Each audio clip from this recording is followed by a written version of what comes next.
یو ملګری دا پوښتنه کړې ده کله کله څوک د کاتب چې دی لیکونکی د رسول الله مبارک صلی الله علیه وسلم نوم مبارک ولیکي هغې سره د علیه السلام په ځای باندې عم ولیکي یا د صلی الله علیه وسلم په ځای باندې صلعم ولیکي یا سواد ولیکي نو دا لیکل روا دي که نه محترمو دا ناروا دي پوره درود شریف بلیکي صلی الله علیه وسلم دې دپاره دا حواله روح البیان دی وم جلد دی او دا صفحه دا 201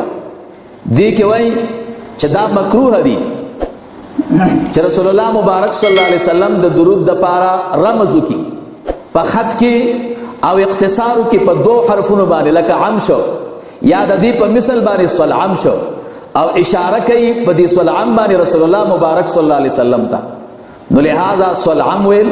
یا عم ویل دا مکروه دی او دا آپ کے مسائل اور ان کا حل دی کہ داول جلد پر 209 بانے دیدن پختن شویدہ عام طور پر حضور صلی اللہ علیہ وسلم اور حضرت آدم علیہ السلام کی اسماء مبارکہ پر